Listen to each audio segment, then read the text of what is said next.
사람들마다 좀 다를 수 있습니다. 그런데 똑같은 2021년을 보냈어요. 똑같은 날씨 속에 살았고 똑같은 시간을 보냈습니다. 그런데 뒤돌아보니까 2021년을 보내면서 서로 남긴 게 다르다는 거예요. 어떤 사람은 많이 남겼고 좋은 걸 남겼지만 어떤 사람은 후회도 남기고 또 실패도 남기고 좀 어려운 것도 참 많이 남기지 않았나 생각합니다. 오늘 예배는 어떨까요, 여러분? 오늘 예배요. 오늘도 똑같은 시간에 똑같은 말씀을 똑같은 곳에서 우리가 예배를 드리는데요. 가지고 가는 게 달라요. 어떤 사람은 많이 가져갈 거고요. 어떤 사람은 가지고 가지 못하는 것들도 있을 것입니다. 똑같은 시간인데 어떤 사람은 스폰지처럼 말씀을 그냥 쫙쫙 빨아들이는 사람이 있는 반면에, 그렇죠? 오늘 이 말씀은 이집사가 들어야 되는데, 오늘 말씀은 오건사가 들어야 되는데, 내 말씀이 아니라 내 것으로 여기지 않고 다른 사람이 들어야 된다라고 이렇게 여기어서는 오늘 은혜를 절대로 받을 수 없습니다. 제가 이런 질문 한번 던져볼게요. 여러분, 오늘 이 부흥성회가 여러분에게 정말 필요한가요? 정말 필요한가요? 할렐루야.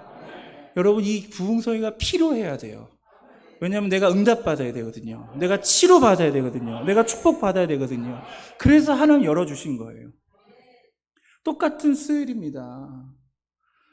지난주나 오늘이나 뭐가 다를 게 있겠습니까? 그런데 하나님께서 오늘 정하신 거예요. 우리에게 응답을 주시기 위해서, 우리를 축복하기 위해서 오늘 우리에게 하나님께서 놀라운 기적을 주실 줄 믿습니다. 여러분, 가지고 나온 모든 질병 다 놓고 가시기를 주님의 이름으로 축원드립니다. 오늘 하나님의 놀라운 기적이 일어날 줄 믿습니다. 여러분, 이게 뭔지 아십니까? 이거요. 뭐라고 생각하십니까? 예, 배꼽. 잘하시네요. 예, 배꼽 맞습니다. 여러분, 우리 모두는 다 이 배꼽이 있습니다. 그런데 이 배꼽이 필요하나요? 배꼽은 잘 쓰지 않아요. 있으나 마나한 기관이죠. 여러분, 배꼽 이쁘셔가지고 배꼽 자랑할 때 저는 배꼽이 굉장히 못생겨가지고 자랑을 못하고 있는데요. 배꼽은 있으나 마나한 기관입니다. 그런데 하나님께서 이 배꼽을 없애지 않고요, 우리 모두가 다 이 배꼽을 갖고 살아가게 되어 있단 말이에요. 왜 하나님께서는 이거를 없애지 않으셨을까요? 왜 하나님께서 우리에게 배꼽을 주셨다고 생각하시나요? 첫째는요, 왜 배꼽을 주셨냐면 우리가 딱 그만했다는 거예요. 여러분, 여러분, 저 키가 좀 커 보이죠? 등치가 좀 있어 보이죠? 제가 키가 크고 등치가 있어 보여도요, 저는 딱 제 배꼽만 했어요. 여기서 제 인생은 시작된 거예요. 엄마 뱃속에서 여기 딱 시작했어요. 제가 삼남일녀입니다. 막내예요. 그러니까 위에 형 둘 있고 누나가 있고 제가 막내인데, 저희 어머니는 묘랑분이고 저희 아버지 영광분이셔요. 6.25 전쟁 딱 일어나고 양쪽 집안 다 고아가 되셨어요. 그래서 서로 집안끼리 이 산 하나 넘어서 묘랑하고 영광이 있는데, 이 각자 처녀 총각을 결혼을 시집장가를 시켜놓고 아무것도 없는 혈연 단신으로 서울로 올라와 가지고 그때 결혼을 해서 시작을 하셨는데, 저희 아버님이, 제가 좀 이런 얘기 좀 하긴 어렵지만 돌아가셔서 제가 얘기할 수 있는데 참 무능하셨어요. 그리고 놀기를 좋아하셨어요. 술 좋아하시고. 그래서 저희 어머니 굉장히 억척하셨어요. 힘들게 사셨지만 이 가정을 어떻게든 책임져야 되겠다고 하셨는데, 자, 첫째 낳았어요. 아들입니다. 둘째 낳았어요. 아들입니다. 셋째 딸 낳습니다. 근데 그때마다 아버지는 일하시도 않았어요. 그냥 애만 만들고 가시는 거예요. 그런 집 많았단 말이에요. 근데 저희 집에서는 제가 나올 이유가 없었어요. 저희 어머니한테도 이유가 없었고 저희 아버지한테도 제가 낳을 이유가 없는 거예요. 아들 둘이 있겠다, 딸이 있겠다. 그래서 저희 어머님이 저를 딱 덜컥 임신을 하고 나서 어떤 생각을 하셨냐면, 이 아이는 지워야 되겠다. 이 아이는 지워야 돼. 왜냐하면 두 아이, 아들 둘에 딸 하나도 지금 건사하는 게 너무너무 힘든 거예요. 그 하루하루 삶이 지옥 같은 삶이셨어요. 그러니까 이 아이까지 내가 임신을 해서 출산하고 이 과정을 밟으면 이 나머지 셋도 키울 수 없겠다 생각하고 병원을 가셨다고 합니다. 그래서 의사 선생님한테 가서 사정을 얘기한 거예요. 그때도 낙태는 불법이었는데 이러이러입니다. 그래서 이 아이를 절대로 내가 낳을 수가 없다. 우리 너무 힘들다. 그러니까 이 의사 선생님이 알겠다고 하면서 저희 어머니의 청을 들어주셨어요. 그래서 저기 그 병원에 수술실이 있는데 거기 수술에 누워 있으라는 거예요. 그래서 저희 어머님이 딱 이렇게 누워 있는데, 뭐 하러 온 거예요, 여기? 저 지우러 온 거예요, 저를 지우러 왔는데 그 수술실에 딱 누워있는데 그때부터 이 하늘이요 막 어지럽게 막 움직이더래요. 그 수술실 위에서 그 시커먼 게 막 왔다 갔다 하는데 너무 무서웠다는 거예요. 그래서 그 자리로 그냥 뛰쳐나가신 거예요. 그리고 제가 났습니다. 제가 이렇게 났어요. 요만했는데, 배꼽만 했는데, 여기서 지워질 수도 있었는데, 여기서 제 인생은 끝날 수도 있었는데, 이게 배꼽입니다. 두 번째는요, 배꼽이 필요한 이유는요, 우리는 우리의 인생을 내가 시작한 게 아니라는 거예요. 여러분 인생을 시작한 게 아니에요. 여러분의 얼굴, 여러분의 피부색, 여러분의 성, 여러분이 결정한 게 아니에요. 하나님께서 이렇게 우리를 이끌어 주신 것을 믿으시길 바랍니다. 그렇다면 우리는 하나님의 이런 거대한 역사 속에서의 그 흐름 속에서 우리가 그 한 역할을 감당하는 거예요. 오늘 그렇기에 내가 지금 하는 이 인생이, 내가 살아가고 있는 인생이 무슨 의미가 있어? 아니, 있어요. 하나님 나라의 의미 있어요. 할렐루야. 하나님께서 우리를 보내주신 것입니다. 여러분이 배꼽에서 시작했단 말이에요. 그리고 그 배꼽에서 이렇게 우리를 태어나게 하셨다는 것은 하나님의 분명한 뜻과 은혜가 있을 줄 믿습니다. 마지막 세 번째 배꼽이 필요한 이유는요, 이것 없으면 우리 죽었어요. 그렇죠? 배꼽 통해서 모든 영양분이 이 태아에게 연결이 되면서 이 태아가 살 수 있었던 거란 말이에요. 그 배꼽이 우리를 살렸단 말이에요. 근데 지금 필요 없으니까 잘랐단 말이에요. 근데 우리의 영혼에 배꼽이 있는 거 아십니까? 응? 우리의 영혼에 배꼽이 있는 거예요. 지금도 보이지 않지만 나와 하나님과는요, 배꼽으로 연결이 되어 있어요. 그래서 매일매일 하나님의 은혜의 공급을 받으면서 살아가는 성도가 있고, 하나님의 그 은혜와 능력을 난 필요 없어 라고 살아가는 성도들이 있는데, 오늘 이 자리에 하나님께서 놀라운 은혜를 공급해 주실 줄 믿습니다. 오늘 하늘의 그 신령한 복을 우리에게 내려주실 줄 믿습니다. 여러분의 필요한 모든 것들을 채워주실 줄 믿습니다. 오늘 그래서 저는 여러분과 함께 이 기도에 대한 주제를 가지고 말씀을 나눌 텐데요. 미국의 한 선교사님이 중국에서 사역을 하는데 고아원 사역을 하신 거예요. 여자분이셨는데 이제 날씨가 점점 추워지기를 시작했습니다. 고아 아이들에게 입혀야 될 옷이 필요한데 자신의 형편에서는 이 아이들의 옷을 사줄 수 있는 형편이 되지가 않았단 말이에요. 그래서 기도하기 시작한 거예요. 하나님, 이 아이들 이제 곧 추위가 닥칠 텐데 이 아이를 위해서 하나님 따뜻한 옷 좀 보내주세요. 그리고 이 선교사님은 안경이 하나가 있었는데 안경을 안경이 깨져가지고 안경이 없는 상태로 되게 불편하게 산 거예요. 돈은 있었지만, 안경을 살 돈은 있었지만 이 중국이라는 상황이 자신의 도수에 정확하게 맞는 안경을 구할 수가 없는 거였어요. 그래서 이 선교사님의 두 번째 기도의 제목은 뭐냐면, 하나님, 저에게 딱 맞는 제 도수, 제 안경에, 제 눈의 시력에 맞는 그 안경을 저에게 달라고 기도를 했습니다. 한참을 기도했는데요. 자기 모교인 시카고에서 화물이 하나가 딱 도착을 한 거예요. 그래서 이게 뭔가 하고 화물을 딱 열어봤는데 여기에 옷이 들어가 있는 거예요. 그래서 와, 하나님 너무 감사합니다. 우리 아이들 이 추위에서 이 옷 입고 따뜻하게, 그래서 그 옷을 하나씩 건지고 뺐는데 거기에 또 안경이 하나가 있는 거예요. 그래서 안경을 딱 껴봤단 말이에요. 근데 정확하게 도수가 딱 맞는 거예요. 그래서 하나님, 와, 제 기도도 들어주셨군요. 우리 아이들 기도도 들어주시고 제 기도 들어주고 너무나 하나님께 감사를 합니다. 그리고 이분이 사역을 하고 그 다음 년도 됐을 때 미국으로, 선교사님들은 이제 1년에 한 번씩 선교대 본교로 가잖아요. 그래서 이 선교사님도 미국에 가서 여러 지역을 돌아다니면서 선교 보고를 하는데, 이번에 이제 그 시카고 교회를 갈 차례였어요. 그래서 시카고에 가서 그때 여러분이 보내주신 소포, 그 따뜻한 옷하고 그 도수 있는 안경 주셔가지고 너무 겨울을 잘 보내고 제가 이렇게 사역을 잘하고 있습니다 하고 은혜롭게 보고를 하고 간증을 딱 했는데, 나중에 알고 보니까 그 안경은요, 보내려고 보낸 게 아니었어요. 뭐였냐면, 목수가 이 옷을 만드는 그 박스를 짜기 위해서 목수가 그걸 작업을 하다가 그만 자신의 안경, 새 안경이었는데 그거를 잊어버린 거예요. 그걸 막 찾았는데 찾지를 못한 거였죠.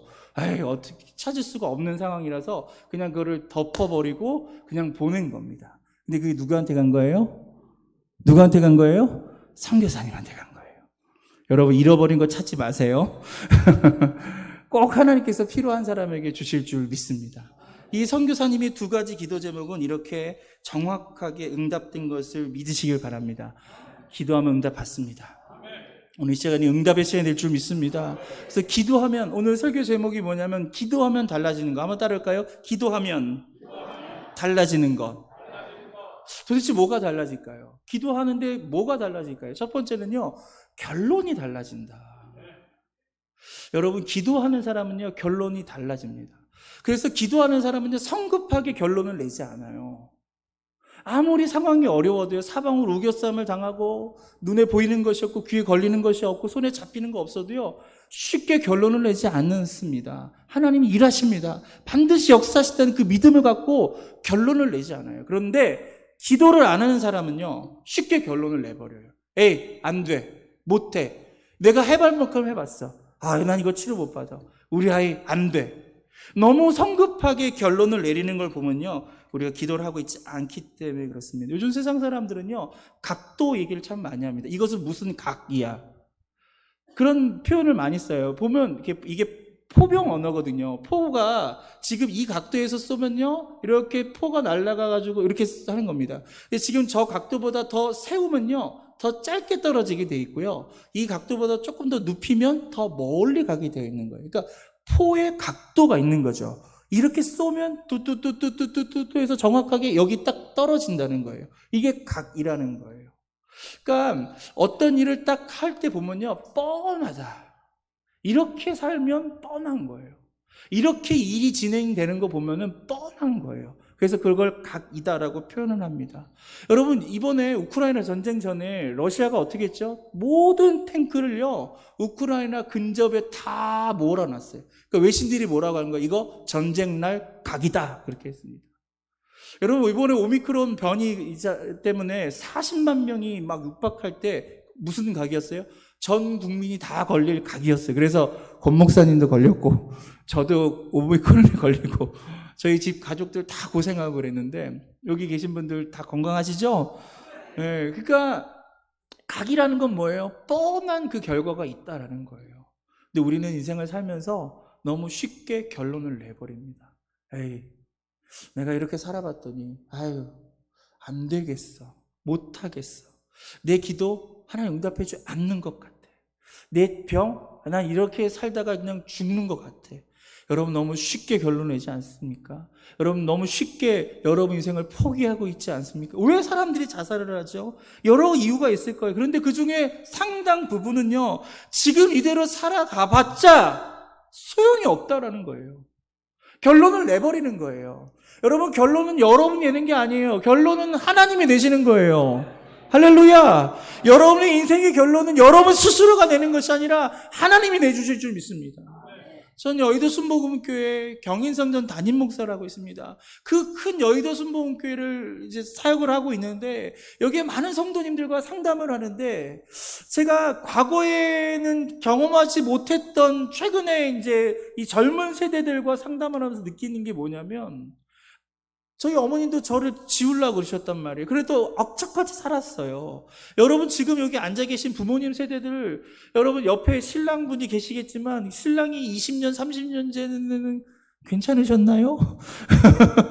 화상 아니셨나요?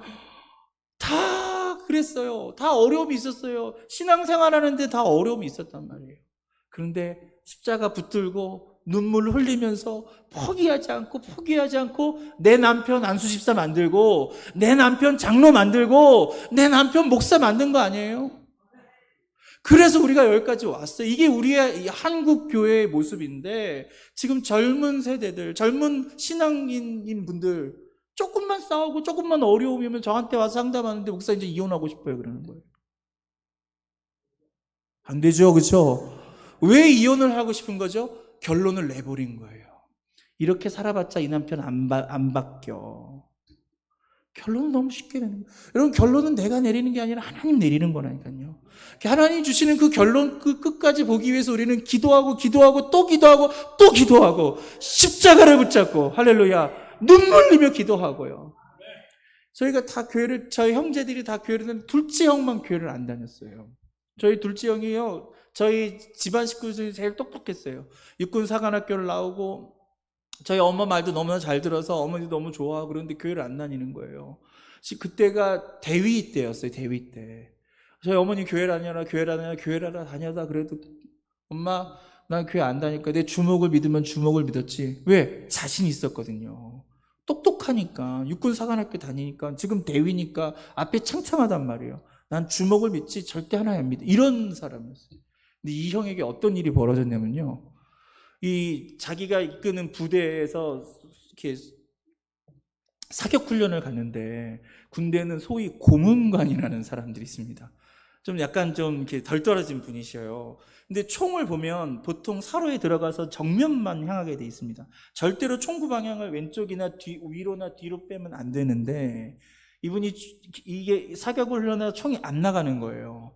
그럼 보통 어떻게 하냐면 손만 들으면 돼요. 손만 들면 뒤에 있던 사람들이 와가지고 도와주는데, 이 사람이 어떻게 했냐면, 제 총 안 들. 형이 거기에 열이 받은 거예요. 뒤에서 그거를 통제를 하다가 열이 받아가지고 가가지고 그냥 뒤에서 머리를 한 대를 팍 치고 그 총을 뺏어가지고 보통 이 총을 옆에서 탕탕 치면 총이 나가게 되거든요. 탕탕 치고 이걸 자동으로 바꾼 다음에 이 사람 옆에서 총을 두두두두두두두두두 갈겨버린 거예요. 너무 열이 받아가지고. 근데 그때 이 사람 구막이 터집니다. 근데 이분의 아버지가 누구냐면 육군 상사 출신이세요. 군 생리를 너무 잘 알아요. 그러니까 저희 형은 육군사관학교 출신의 장군을 다는 케이스이기 때문에 이 사람을 붙잡고 늘어지면은, 소송을 하면은 뭐 하나 건지겠다. 그때부터 기나긴 소송의 시간이 걸립니다. 그리고 진급도 누락이 되고. 저희 형 두 손 두 발 다 들었습니다. 할렐루야. 그 기간 동안 저희 어머님이 하셨던 건요, 밤새워 기도하셨어요. 매일 철야하셨어요. 철야하고 새벽 기도하고, 직장 다니시고, 일 끝나면 교회 와가지고 철야하고 새벽 예배 나고, 집에 와서 잠깐 주무시고, 그리고 또 일 나가고 또 철야하고 새벽. 그게 어머니세요. 그 기도가 바뀌는 거예요. 할렐루야. 근데 우리는 너무 쉽게 포기해버려요. 너무 쉽게 결론을 내버려요. 그러니까 내가 결론을 낸 인생밖에 살 수가 없는 겁니다. 하나님이 우리에게 주신 결론은 다른 거예요. 하나님 우리에게 축복을 주신 걸 믿으시길 바랍니다. 하나님께서 우리에게 능력을 주신 걸 믿으시기를 바랍니다. 여러분, 결론이 바뀌지 않는다고 생각하십니까? 내 병은 치료받을 수 없어 라고 생각하십니까? 난 축복받을 수 없어, 내 자식은 축복받을 수 없어, 이렇게 생각하십니까? 오늘 시간 기도하시기를 주님의 이름으로 축원드립니다. 오늘 우리의 결론을 하나님께 맡겨드리면서, 하나님, 이 자식 하나님께 맡겨드립니다. 내 병 하나님께 맡겨드립니다. 하나님, 저를 치료해 주시고 저를 축복해 주십시오. 오늘 성경 이야기에는 한 아버지가 등장하죠. 이 아이는요, 귀신 때문에 발작 증세를 일으킵니다. 그래서 예수님을 만나려고 했는데, 예수님이 그 당시에 어디 있었냐면 변화산에 올라가 계셔서 좀 내려오질 않는 이런 상황이었어요. 그러니까 한참을 기다려야 되는데, 그래서 이 아버지가 어떻게 하죠? 밑에 있던 제자들에게 부탁을 하죠. 근데 제자들이 기도를 했는데 나가질 않은 거예요. 그러니까 이 아버지는 이 제자들이 소용이 없는 거라니까. 그러니까 지금껏 이 아버지는 너무나 뻔한 결론을 갖고 살았어요. 이 아이를 치료하기 위해서요, 병원 안 찾아봤겠습니까? 의원을 안 찾아봤겠습니까? 용하다는 사람 안 찾아봤겠습니까? 저도 아들 셋이 있습니다. 아들 셋 있는데요, 이 아이들 무슨 문제 있으면 저 어디라도 갈 것 같아요. 그게 아빠의 마음이란 말이에요. 그래서 오늘 그 아빠가 등장한 거예요. 그러니까 아이를 위해서 모든 노력을 다 했는데 모든 결론이 뻔했어요. 아이가 치료가 되지 않는 거예요. 근데 오늘 역시나 예수님의 제자 앞에서도 이 제자들도 치료할 수 없는 이런 상황이었는데, 그때 마침 예수님이 변화산에서 내려옵니다. 그래서 그 예수님의 그 바지자락을 붙잡으면서 이 아버지가 부탁한 내용이 이거죠. 마가복음 9장 22절 말씀 같이 읽을까요? 시작. 귀신이 그를 죽이려고 불과 물에 자주 던졌나이다. 그러나 무엇을 하실 수 있거든 우리를 불쌍히 여기사 도와주옵소서. 이 아이의 아버지는요, 너무나 뻔한 결과들을 봤던 것입니다. 예수님 마지막 온 거예요. 그 뻔한 결론 속에서 마지막으로 예수님 고쳐달라고 이 아버지가 왔습니다. 할 수 있거든요. 할 수 있거든. 무엇이든지 해달라고 이 아이의 아버지는 부탁을 합니다. 그때 예수님께서 하신 말씀이 무엇이죠? 할 수 있거든요. 무슨 말이냐? 할렐루야. 믿는 자에게는 능치 못함이 없을지어다. 할렐루야. 오늘 시간 믿으십니까? 하나님 우리를 응답하시면 믿으십니까? 우리를 치료하시면 믿으십니까? 우리 은성교회가 부흥되는 것을 믿으십니까? 할렐루야! 여러분 믿으시길 바랍니다. 믿는 자를 통해 하나님이 일하시고 믿는 자를 통해 우리의 결론을 바꾸시는 거예요. 기도하면 결론이 달라지는 거예요. 기도를 안 하니까 결론이 안 바뀌어요. 여러분 이 아이의 결론은 어떻게 됐죠? 예수님께서 기도해 주시자 즉시로 이 아이에 붙어있던 귀신이 떠나가게 됩니다. 결론이 달라진 거예요. 후에 제자들이 예수님께 이런 질문을 하죠. 아니 어떻게 우리도 기도했어요. 우리도 이 아이를 위해 기도했는데 우리는 왜 이런 결론이 나오지 않고 왜 예수님 이런 결론이 나와 있죠? 그때 예수님께서 하신 답이 마가복음 9장 29절입니다. 같이 읽겠습니다. 시작. 이르시되 기도 외 다른 것으로는 이런 종류가 나갈 수 없느니라 하시니라. 여러분 성경이 여러 개 버전이 있는 거 아시죠? 제가 여러 개 성경을 봤었는데요. 이 구절에 대해서 이렇게 얘기하는 성경 구절들이 있습니다. 너희들의 기도가 부족해서 그렇다. 내가 너희들보다 기도한 양이 많다. 동의가 되십니까? 왜 제자들은 그렇게 귀신을 쫓았지 못했는데 왜 예수님은 귀신을 쫓을 수 있었습니까? 기도의 양이 다른 거예요. 여러분 기도는 절대적인 양이 있습니다. 제자들은 너무나 작은 양을 갖고 있었고요. 예수님은 기도의 양이 충분한 거예요. 그래서 그 충분한 양을 통해서 그 귀신이 떠나가게 된 것을 믿으시기를 바랍니다. 여러분 제가 아는 선교사님 계시는데요. 충청도 분이셔요. 충청도 촌놈이십니다.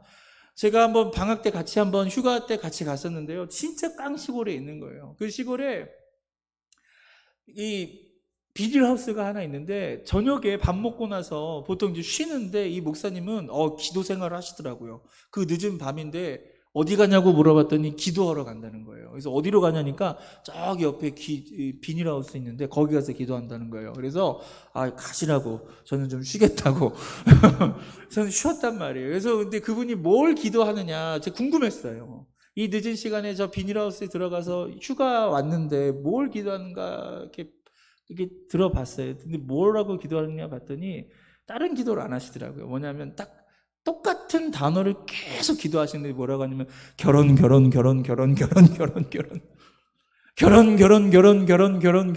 그게 마치 방언처럼 들렸어요. 저는요. 이분이 방언 기도를 하는 건지 잘 모르겠는데 계속 그러니까 이분은 나이가 많음에도 불구하고 결혼을 못 하신 거예요. 그러니까 뭐 기도하는 거예요? 결혼 기도하는 거예요. 근데 얼굴 되게 못생겼어요. 촌스럽게 생겼어요. 집안도 좋지 않아요.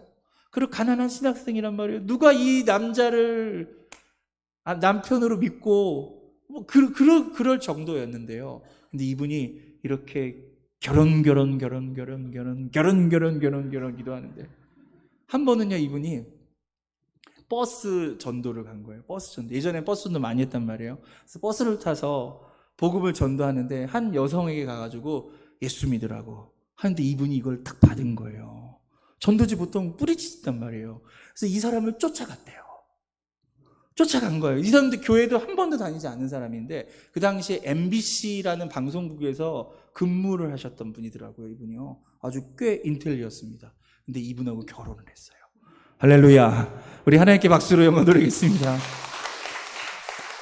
결혼 기도하면 하나님께서 결혼의 응답을 주시는 거예요. 왜 우리의 기도가 응답이 안 되느냐? 질문이 많을 거예요. 궁금하시겠죠? 여러분, 모든 기도의 제목은요, 다 양이 있습니다. 근데 그 양은 내가 정하는 게 아니라 하나님이 정하시는 거예요. 여러분, 감기 낫게 해주세요. 이 기도의 양은 어느 정도라고 생각하세요? 여러분 생각할 때. 감기 정도는 기도의 양이 조금만 기도해도 날 것 같죠? 그렇죠? 근데 그건 모르는 거예요. 우리가 감기 기도를 위해서 할 때 하나님께서 우리에게 정해준 기도가 혹시 이만하다면요. 우리는 이걸 채워야지 하나님 응답해 주시는 겁니다. 근데 어떤 기도는 너무 어마어마한 기도야. 상상할 수 없는 기도야. 이게 어떻게 될까? 진짜 너무 오랫동안 기도해도 될까 말까 하는 기도인데, 어떤 기도는요, 한 번 선포했는데 하나님 응답하시는 경우도 있는 거예요. 그러니까 기도의 양은 내가 정하는 게 아니라 누가 정하는 거예요? 하나님이 정하신다. 그러니까 하나님이 정하신 그 기도의 양을 채우기 위해서 우리는 끊임없이 그 기도의 양을 만들어내야 되는 거예요. 오늘 시간 그 기도의 양을 채우는 시간이 될 줄 믿습니다. 기도하면 결론이 달라져요. 기도하시기를 주님의 이름으로 축원드립니다. 예수님께서 기도를 권하시기 위해서 다음과 같은 유명한 말씀을 주셨는데요. 누가복음 11장 9절 말씀 볼까요?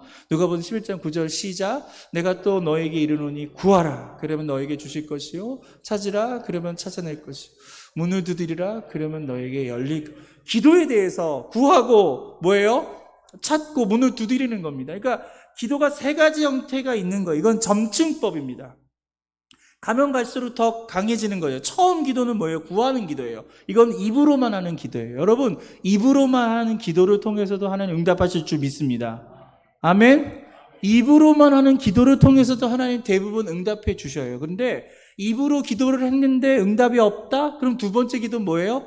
찾으라는 거예요. 찾는 건 뭐예요? 여러분 만약에 잃어버린 여러분 반지를 잃어버렸다고 생각하세요. 교회에서 어떻게 하실 거예요?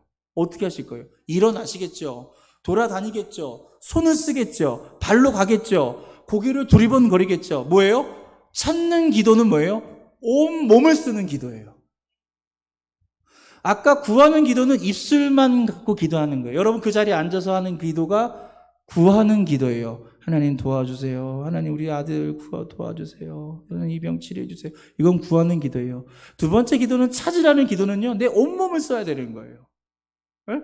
제가 설교를 할 때, 자, 오늘의 말씀은, 이거는 구하는 설교예요. 근데 제가 어떻게 설교하죠? 지금 온몸을 쓰고 있어요. 그렇죠? 제 팔도 쓰고 있고, 막 몸을, 이거 뭐예요? 내 모든 감각을 다 동원하는 거예요. 내 온몸을 다 동원하는 거예요. 그러니까 더 간절할 수밖에 없지 않을까요? 그래서 여러분 입술로 기도해서 응답되지 않는다면 온몸을 쓰면서 기도하셔야 되는 거예요. 그래서 일어나서도 기도하시고 팔을 들면서도 기도하시고 큰 소리로도 기도하시고 돌아다니면서도 기도하시고 여러분 막 기도원도 찾아가시면서 기도하시고 그렇게 막 돌아다니면서 찾으면서 기도하면서 응답 받으셔야 돼요. 아멘. 근데 그렇게도 응답되지 않는다. 그러면 어떻게 돼요? 마지막 기도가 뭐예요? 두드려라. 두드리면 뭐예요? 열릴 것이다라고 얘기하고 있습니다. 여러분 두드리는 기도는요. 여러분 만약에 어떤 집의 문을 열 때 저 사람이 잘까 말까 이런 상황에서 두드리지 않습니다.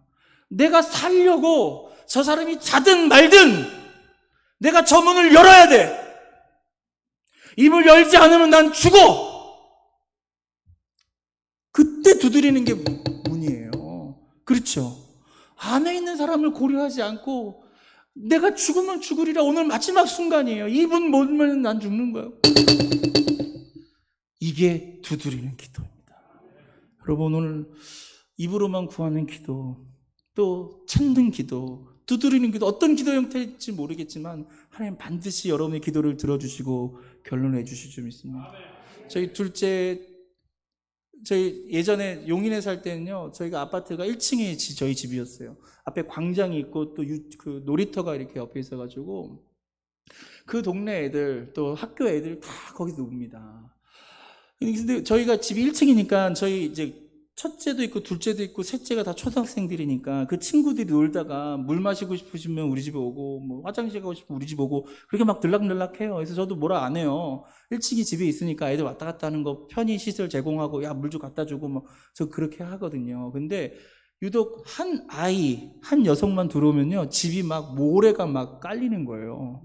한 여성만 오면 그러는 거예요. 그래서 제가 둘째 친구인데 둘째 친구한테 근데 쟤 뭐냐? 쟤 왜 이렇게 쟤만 왔다 가면 왜 집에 이렇게 모래가 이렇게 많냐? 물어보니까 둘째가 그러는 거예요. 제가 그 모래바닥에서 막 뒹굴로 놀다 와서 그렇다는 거예요. 그러니까 학교에서 저희 집까지 오는 게 냇가가 하나 있거든요. 거기서 막 몸을 뒹굴다가 얘가 오는 거예요. 그러니까 얘가 우리 집에 오면은 그렇게 모래가 막 하니까 제가 둘째한테 경고를 줬어요. 다른 애는 다 괜찮은데 얘는 절대로 우리 집에 오면 안 돼. 경고를 딱 줬단 말이에요. 그리고 며칠이 딱 지났는데 며칠이 지났는데 누가 띵동 하는 거예요. 제가 집에 있었고 둘째 있는데 띵동 하는데 그 녀석이에요. 그래서 제가 우리 둘째한테 그래서 야, 우리 없다. 없는 척 하자. 절대 문 열어주지 말자 그랬단 말이에요. 근데 얘가 키가 작은데 되게 꼬마인데 띵동 누르면서 계속 점프하면서 그때 CCTV에 얼굴 보이는 거잖아요. 안 보이면서 이렇게 하면서 나야 나 승현이 나야 나 하면서 계속 누르는 거예요. 우리는 인기척도 안 했어요. 문 안 열어주기로 작정을 한 거거든요. 근데 얘가 포기하질 않네요. 계속 누르면서 나야 나 승현이 계속 이러는 거예요. 이제 제가 그 모습에 은혜를 받았어요. 그래서 문 열어주자. 할렐루야.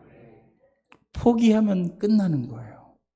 그래서 기도는 어떤 거냐면 포기하지 않는 거예요. 끝까지 하는 거예요. 응답 받을 때까지 하는 거예요. 문을 두드리는 건요, 그 사람 열릴 때까지 두드리는 거예요.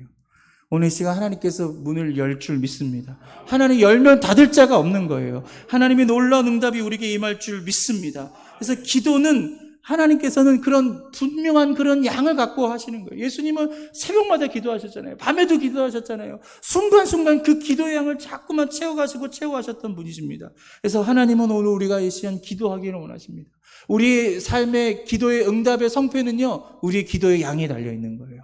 오늘 기도를 많이 합시다. 할렐루야. 인도의 한 선교사님께서요, 사역의 결과가 일어나지 않는 거예요. 근데 한 번은 성령께서 이 선교사님께 뭐라고 얘기하셨냐면 네가 더 기도했으면 좋겠다. 근데 계속 그 음성을 거부했다고 합니다. 근데 계속 결론이 성과가 나오지 않으니까 이 선교사님이 성령의 음성을 순종하면서 그때부터 다른 거 다 포기하고 기도하기 시작한 거예요. 한 달, 두 달, 세 달. 근데 놀라운 일은요, 그렇게 애쓰고 했는데 사람들이 변화되지 않았는데 기도하니까 달라지기 시작했다는 거예요. 여러분, 기도해야 달라질 줄 믿습니다. 기도하지 않으면 승리할 수 없고요, 기도하면 실패할 수 없는 거예요. 기도하는 사람은 절대로 실패할 수 없습니다. 믿음의 선배님들은요, 어떤 일이 있을 때 하나님께서 우리의 삶에 역사하기 위해서 그 모든 힘들고 어려운 상황을 다 기도로 뚫어낸 거예요. 여러분 앞에 뭐가 막혀 있습니까? 여러분 인생에 무엇이 막혀 있습니까? 기도로 뚫어버리십시오. 뚫을 때 하나님 응답해 주실 줄 믿습니다. 성급하게 결론 내리지 맙시다. 한번 따라해볼까요? 기도하면 결론이 바뀝니다. 아멘? 기도하면 결론이 바뀌는 거예요. 기도하면 이 은성교회의 결론이 바뀔 줄 믿습니다. 놀라운 부흥 역사 일어날 줄 믿습니다. 우리가 기도한 대로 하나님은 일하시고 역사하실 줄 믿습니다. 두 번째로 뭐가 달라질까요? 기도하면 믿음이 달라지는 거예요. 우리가 기도해야 믿음이 달라. 믿음은 기도해야 달라집니다. 오늘 똑같은 사건을요, 마태복음에서는요, 결론을 이렇게 내네요. 그러니까 똑같은 상황을 마가복음에서 예수님은 야, 니네들이 기도를 안 해서 그래. 기도를 안 해서 그런 거라니까. 기도를 더 많이 해야 돼 라고 결론을 내려줬는데요, 마태복음에서는요, 누가복음에서는요, 한번 말씀 읽어볼까요? 시작. 이르시되 너희 믿음이 작은 까닭이니라. 진실로 너희에게 이르노니 만일 너희에게 믿음이 겨자씨 한 알만큼만 있어도 이 산을 명하여 여기서 저기로 옮겨지라 하면 옮겨질 것이요 또 너희가 못할 것이 없느니라. 아멘. 여기서 결론은 조금 달라요. 뭐가 없는 거예요? 믿음이 없다라는 거예요. 근데 여러분, 여기서 표현하는 이 믿음이 작다라는 이 표현은요, 이 작다라는 의미가 거의 없다라는 의미랑 똑같아요. 그러니까 제자들은 자기가 믿음이 있는 줄 알았어요. 예수님 쫓아다니다 보니까 자기가 믿음이 어느 정도 있는 줄 알았던 거예요. 그런데 믿음이 없는 거였어요. 왜 우리 그런 느낌 있지 않나요? 우리 여수에서 제일 큰 산이 어느 산이에요? 예? 무슨 산이 제일 커요? 여수에서? 고봉산. 네. 여러분, 고봉산 오늘 올라간다고 보십시오. 딱 봤을 때 여러분 느낌 어때요? 저까지 거 그냥 단숨에 올라가. 그렇게 할 수 있겠죠. 그런 느낌 들지 않나요? 여기 계신 분 중에 저 고봉산 너무 무서워요. 너무 높아요. 그런 분 없을 거예요. 다 올라갈 수 있을 거라는 생각이 든단 말이에요. 그런데 막상 올라가면요, 중간쯤 가면 이런 분 반드시 나옵니다. 그렇죠? 분명히 나와요. 평상시 운동 안 하신 분들은요, 산 올라가면 자신의 체력이 드러나게 돼 있어요. 그럼 그 중간에 서가지고 하면서 산이 문제예요? 그 사람이 문제예요? 산이 문제예요? 내가 문제예요? 근데 산이 문제라는 사람이 있어요. 이 산 도대체 왜 이렇게 높은 거야? 여러분 인생 앞에 있는 문제가 있단 말이에요. 여러 문제가 있는데 그 문제는 클 수도 있고 작을 수도 있는 거예요. 그 문제를 넘어서려면 내가 더 중요한 거예요. 할렐루야! 이 문제 왜 이렇게 커? 왜 나한테만 이렇게 큰 문제가 오는 거야? 이렇게 해서는 안 되는 거예요. 모든 문제는 나한테 있다. 왜? 내가 이 문제를 뛰어넘을 수 있는 믿음이 없는 거예요. 오늘 이 시간 하나님 앞에 우리가 기도하여서 우리의 믿음이 달라질 수 있기를 주님의 이름으로 축원드립니다. 제자들은 믿음이 있는 줄 알았어요. 그래서 귀신 들리는 아버지가 이 귀신 이거 할 때 일로 오세요. 제가 기도해 드릴게요. 일로 오세요. 기도했어요. 근데 전에는 기도했을 때 응답받은 게 있었잖아요. 여러분 성경 보시면 제자들이 기도할 때 귀신이 떠나갔어요. 예? 제자들이 기도할 때 귀신이 떠난 사건들도 나타나요. 성경을 보시면. 근데 여긴 안 되는 거예요. 여긴 더 높은 산이었나 봐요. 여긴 더 복잡한 문제가 이 귀신 안에 들어가 있던 것 같아요. 자신의 믿음으로 해결할 수 없는 수준의 높은 그 문제가 여기 있는 거예요. 그래서 우리는 문제를 만나야 내 믿음이 체크가 되는 거예요. 산을 올라가 봐야 내 체력이 체크가 되는 것처럼 우리는 문제 앞에 설 때 내 영성이 어떤지를 우리는 확인할 수 있는 겁니다. 때로는 내 인생에 찾아오는 이런 힘들고 어려운 문제들은요, 뭐예요? 다른 거 아니에요. 내 믿음을 체크하는 거예요. 너 믿음 있는 줄 알았지? 너 믿음 괜찮은 줄 알았지? 너 안수 집사잖아. 너 권사잖아. 너 믿음 있는 줄 알았지? 근데 문제 딱 와보면 아는 거예요. 문제가 딱 발생하면 여기서 흔들려요. 넘어져요. 그 믿음이 없는 겁니다. 하지만 문제가 아무리 큰 문제가 오더라도 하나님 믿음으로 이겨내겠습니다. 이건 이길 수 있습니다. 더 큰 복을 저에게 주실 줄 믿습니다. 하고 이겨내는 오늘 이 귀한 성도들 되시기를 주님의 이름으로 축원드립니다. 그래서 믿음은 뭐냐면 나와 하나님을 연결하는 거예요. 아까 우리 탯줄 있잖아요. 탯줄 뱉고 이것처럼 지금 이 제자들은요 문제가 있단 말이에요. 이 귀신 들린 아이와 하나님을 연결해야 되거든요. 근데 이 연결이 안 된 거예요. 믿음은 이걸 연결하는 겁니다. 지금 여러분 치료를 받으셔야 된다면 여러분의 질병과 하나님이 연결되면 치료받은 거예요. 여러분의 삶의 문제와 하나님이 연결되면 치료받는 거예요. 저는 군에 있을 때 테니스 관리병을 했습니다. 이런 것도 있어요. 그러니까 군대 가서 테니스만 치는 거예요. 테니스를 되게 고등학교 때부터 쳐가지고 대학교 때도 치고 그래가지고 군대를 딱 갔는데 여기 혹시 테니스 쳐본 사람 손들어봐. 딱 손들었더니 그래 그럼 너 오늘부터 테니스 관리병 해 해서 테니스 관리병이 된 거예요. 제가 관리하는 게 A코트, B코트 이렇게 있는데요. B코트는 좀 코트가 좋지 않아서 거기서는 잘 시합을 안 하고 보통 A코트 위주로 관리를 하는데 그래서 테니스 그냥 관리해주고 이제 장교들 오면 같이 쳐주고 또 시합할 때 점수도 내주고 뭐 이렇게 하는 그런 일들을 제가 군대에서 했는데 하루는 태풍이 지나갔어요. 비가 억수로 쏟아지는 거예요. 그러면 운동을 못 하잖아요. 그래서 일찍 제가 이제 중대로 복귀를 해서 장기를 두고 있는데 그날 행정관이 들어오더니 날 부르는 거예요. 그래서 갔더니 왜 부르시냐고 그랬더니 야, 너 테니스장 가봤어? 그러는 거예요. 아, 비 오는데 왜 테니스장을 가냐고. 비 와서 내가 테니스장 가니까 오늘 이렇게 비가 많이 오니까 너 한번 가봐. 무슨 일이 있을 수도 있으니까. 근데 여러분 밤에 군대 안에 밤에 비 올 때 이거 무섭습니다. 테니스장 혼자 갈 수 없잖아요. 그래서 후임 아무나 하나 딱 데리고 가서 같이 가자고. 그리고 근데 행정병이 시키니까 어쩔 수 없이 갔단 말이에요. 갔는데 후레쉬를 딱 펴고 보니까 저는 이제 A코트 위주로 보니까 A코트 딱 보더니 배수도 잘 되고 뭐 아무 문제 없는 거야. 에이 괜히 행정관 나한테 그냥 뭐 궁시렁궁시렁 대면서 이렇게 이제 돌아서 이제 B코트 쪽이 있거든요. B코트 쪽으로 딱 봤는데 여기에 막 어마어마한 뭔가가 그 물체가 딱 있는 거예요. 앞에 후레쉬를 딱 봤더니 이 옆에 아카시아 나무가 여기 쓰러져 있는 거예요. 와, 엄청난 아카시아 나무가 덮어버린 거예요, 이 테니스장을. 그래서 빨리 뛰어가지고 행정관한테 큰일 났다고 막. 근데 이 행정관이 딱 보더니 오늘 비 오니까 어쩔 수 없다는 거예요.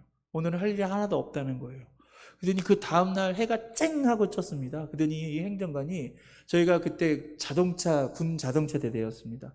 2.5톤 트럭만 되게 많았는데요. 이런 운전하던 데가 저희 부대였거든요. 어디서 저 하나를 갖고 오더니 여기서 이 레카차에서 이 줄을 연결을 해가지고 이 쓰러진 나무랑 묶은 다음에 이거를 위에서 끌어올리는 거예요. 저 위에서. 그러니까 윙 하면서 이 나무가 끌려오는 것처럼 올라가는데, 거기서 올라가다가 갑자기 줄이 팡 하고 끊어지더라고요. 그래서 와, 큰일 났다 우리 이렇게 했는데, 이 행정관이요 눈 하나 깜빡하지 않고 창고로 들어가는 거예요. 근데 창고를 가더니 아까 줄보다 더 두꺼운 줄을 갖고 왔어요. 그 두꺼운 줄로 이 레카차하고 이 나무랑 연결해가지고 묶은 다음에, 야 다시 한번 레바 당겨봐. 레바를 딱 당겨서 윙 하는데 아까 꿈쩍도 안 했던 그 나무가 질질질질 끌려 올라오는 거예요. 그래서 그 테니스장을 나오고 그리고 언덕을 올라와가지고 저 차 있는 데까지 끌어올렸어요. 여러분, 레카차는 똑같은 차입니다. 똑같은 힘을 갖고 있습니다. 그런데 똑같은 힘이 있는데 첫 번째는 이 나무를 끌어올리지 못했어요. 두 번째는 끌어올렸어요. 무슨 차이예요? 무슨 차이? 줄 차이예요, 줄 차이. 하나는 너무 작은 줄이었어요. 하나는 너무 약한 줄이었어요. 근데 그 나무를 끌어올린 줄은요, 두꺼운 줄이었어요. 강한 줄이었어요. 여러분, 이게 믿음이에요. 내 믿음이 어떠냐? 지금 우리는 하나님을 탓할 때가 아니라니까요. 하나님 왜 내 기도는 들어주시지 않죠? 우리 이렇게 얘기할 게 아니라 오늘 시간 우리가 우리 자신을 봐야 돼. 산이 문제가 아니라 내가 문제예요. 내 믿음이 문제라니까요. 지금 내가 갖고 있는 이 믿음이 너무나 작다. 너의 믿음이 작은 연고로 이 아이의 귀신을 치료할 수 없었다. 할렐루야. 오늘 시간 기도하면 뭐가 달라집니까? 내 믿음이 달라지는 거예요.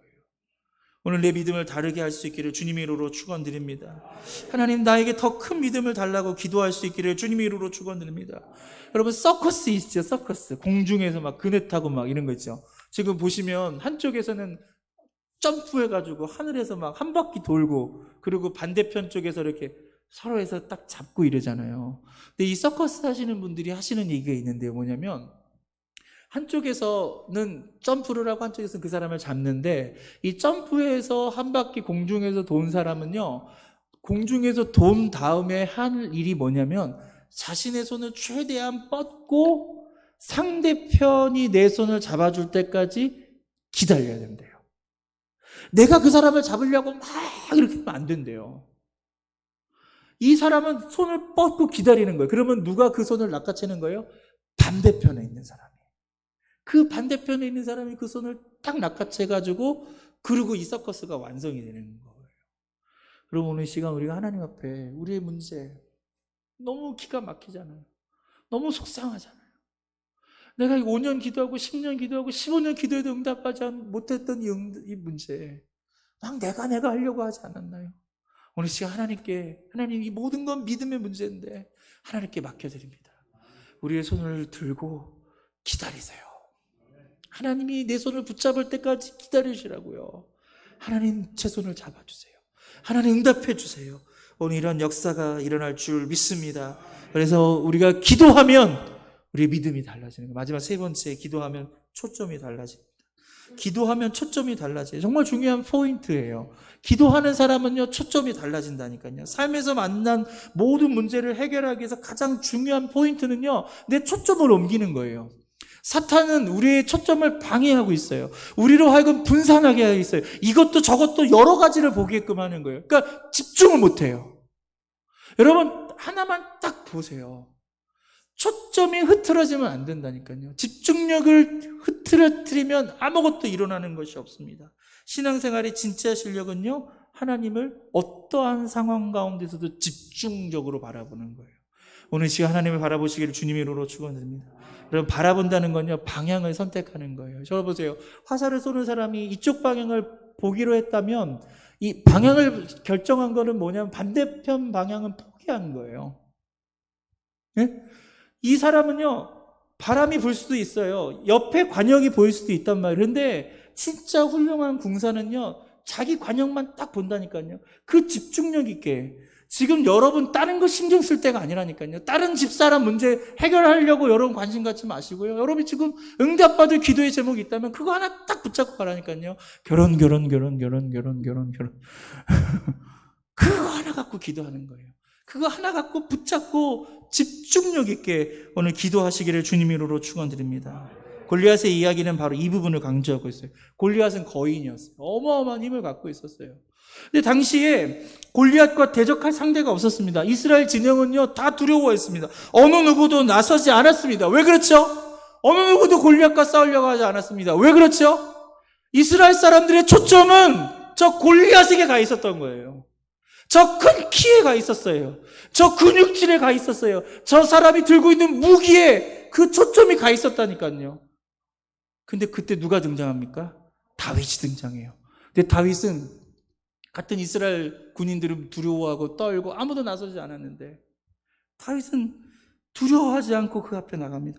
다윗은 아직 성인이 아니었습니다. 무기도 군사용 전문 무기가 아니었습니다. 그런데 다윗이 이스라엘 군인과 달랐던 건 뭐예요? 초점이에요. 이스라엘 백성들은, 이스라엘 군인들은 골리앗을 초점을 맞췄는데 다윗은 골리앗에게 초점을 맞춘 게 아니라 하나님께 맞춘 거예요. 오늘 시간 하나님께 여러분의 초점을 맞추시길 주님의 이름으로 축원드립니다. 다른 거 보지 마시고 하나님 한 분만 딱 보고 가는 거예요.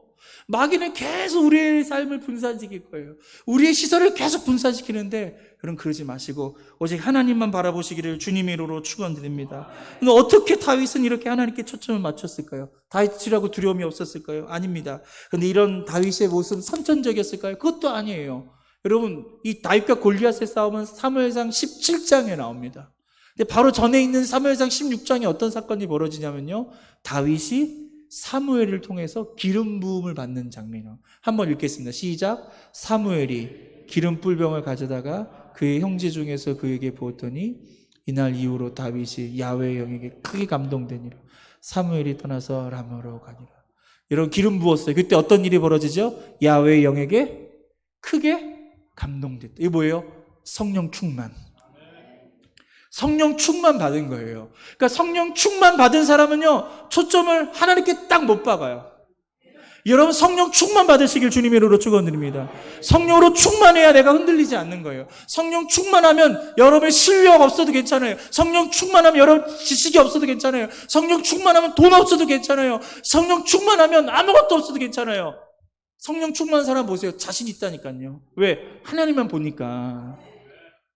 내 변변치 않은 실력을 보지 않아요. 내 통장의 잔고를 보지 않는다니까요. 의사의 실력을 보지 않아요. 아, 나 이번에 아산병원 가야 되는데, 누구 닥터 의사 만나야 되는데, 거기에 내 마음을 빼앗기지 않고 하나님 딱 보고 하는 거예요. 성령 충만하면 그 어떤 거 의지하지 않고 하나님 딱 보고 하니까 하나님 거기서 응답하시죠. 우리의 초점이 달라져야 돼요. 하나님을 보십시다. 오늘 이 기도에 아까 제가 그런 질문을 던졌어요. 이 기도가 필요하냐고. 다시 한번 던지겠습니다. 이 부흥성회가 필요합니까? 할렐루야. 진짜 필요합니까? 아멘. 그렇다면 그 간절한 마음을 갖고 우리가 하나님께 기도했으면 좋겠어요. 하나님, 정말 이 부흥회 작년에 계획된 부흥회가 아니잖아요. 제가 올 수 있느냐 없을 수 있느냐 이것도 저도 몰랐던 상황이었어요. 근데 하나님 보내주신 거예요. 저는 설교를 할 때 제가 설교를 준비하는 과정에서 제일 중요하게 여기는 게 딱 한 가지 있습니다. 그건 뭐냐면 제가 설교하는 그 공동체를 사랑하는 거예요. 제가 계속 기도한 건 왜냐하면 사랑하지 않으면 설교가 아니거든요. 그러니까 제가 여러분 몰라요. 저 모르잖아요. 여수 몰라요, 저. 은성교 몰라요. 근데 어떻게 제가 설교를 한단 말이에요. 그러니까 제가 할 수 있는 유일한 방법은 하나님, 이 공동체를 사랑할 수 있는 마음을 저에게 부어주세요. 그리고 권진희 목사랑 매일 통화해요. 그래서 지난주 어떻게 감자탕 잘 드셨습니까? 모든 소식을 제가 다 듣고 있어요. 왜? 사랑하니까. 아멘. 여기 강사로 하나님 보내주셨기 때문에 제가 이 공동체를 사랑해야 돼요. 사랑하니까 메시지가 나가는 거고 사랑하니까 말씀을 전할 수 있는 것입니다. 여러분, 오늘 우리의 초점이 하나님을 향할 수 있기를 주님 이름으로 축원드립니다. 마지막으로 제가 이 조순호의 기도라는 그림 한번 좀 보여주세요. 수묵화인데요. 여러분, 이게 그림입니다. 조순호의 기도인데 여기 이런 글이 써 있습니다. 어떤 절박함이 저런 동작을 만들어냈을까? 이곳은 사면이 하얀 어느 병원의 구석진 곳, 혹은 바람 부는 벌판의 차가운 땅 위일지도 모른다. 분명한 건 저 사람의 순한 짐승 같은 절박함, 붓으로 뭉뚱그려 표현한 온몸에서는 오열이 느껴지고 가는 붓으로 표현한 모아진 두 손발에서는 헐벗고 약한 자의 간절함이 새어나온다. 가만히 들어보면 그의 신음소리가 들리는 듯도 하다. 가늘고 가는 온몸 깊이에서 길어 올린 기도의 말이 신음이 되고 있는지도 모른다. 반주 좀 해주실까요? 주님요, 이 손을 꼭 잡고 가소서. 여러분, 이 그림을 제가 오늘 가지고 왔어요. 여러분, 들어오실 때 받으신 분도 있고 나가실 때 받으실 분도 있으면 바깥에 있으니까 하나씩 가져가셨으면 좋겠는데요. 다시 한번 영상을 보여줄까요? 조순호의 기도라는 건데요. 여러분, 쓰러짐이 있고 엎드림이 있습니다. 쓰러지는 사람이 있고 엎드리는 사람이 있어요. 쓰러지는 사람은 그 문제가 지긋지긋한 거예요. 결론이 난 거예요. 내가 할 수 있는 게 없는 거예요. 반주 시작해도 돼요, 주님. 내가 할 게 없는 거예요. 애쓰고 노력하고 남들은 하지 않았는데 내가 이렇게 굳자게 내가 이렇게 그냥 쓰러져 버리는 거예요. 근데 똑같은 상황이에요. 똑같은 문제예요. 똑같이 애를 썼지만 응답받지 않는 이런 사람인데 이 사람은 엎드립니다. 하나님 앞에 엎드리는 거예요. 하나님께 기도하며 엎드리는 거예요. 그 신음을 하나님께 올려드리는 것입니다. 여러분, 쓰러짐하고 엎드림의 형태는 비슷할지 모르지만 의미는 엄청난 차이가 있는 겁니다. 쓰러짐은 그냥 쓰러지는 것으로 끝나지만 하나님 앞에 엎드려지는 것은 그것은 승리의 초석이 될 줄 믿습니다. 아간이 전리품 때문에 여호수아의 군대가 아이성에서 엄청난 패배를 당합니다. 그때 여호수아가 한 건요, 쓰러진 게 아니라 엎드린 거예요. 엘리야는 비가 오기 위해서 3년 반 동안 비가 오지 않았던 이 이스라엘 땅을 위해서 그는 쓰러진 게 아니라 그는 하나님 앞에 엎드린 것입니다. 베드로는 깊은 곳으로 그물을 던진 다음에 엄청난 양의 그 물고기를 얻은 다음에 내 안에 죄인된 모습들을 발견하고 예수 그리스도 앞에서 쓰러진 것이 아니라 엎드렸습니다. 나는 죄인입니다. 나를 떠나소서. 오늘 이 예배는 여러분 쓰러지는 시간입니까? 엎드리는 시간입니까? 엎드리는 시간이 되기를 주님의 이름으로 축원드립니다. 하나님 앞에서 엎드리자고요. 그리고 손을 들고 하나님 제 손 잡아주세요. 하나님 저 붙잡아 주세요. 하나님 저 응답해 주세요. 하나님 아니면 할 수 없습니다. 오늘 이 시간 두 손을 들어볼까요? 두 손을 들고 하나님 앞에 우리 찬양하면서 오직 나의 초점을 다른 것에 두지 마십시오. 오직 하나님께로만 향하며 오늘 이 시간 기도하며 찬양하기 원합니다. 주님요, 우리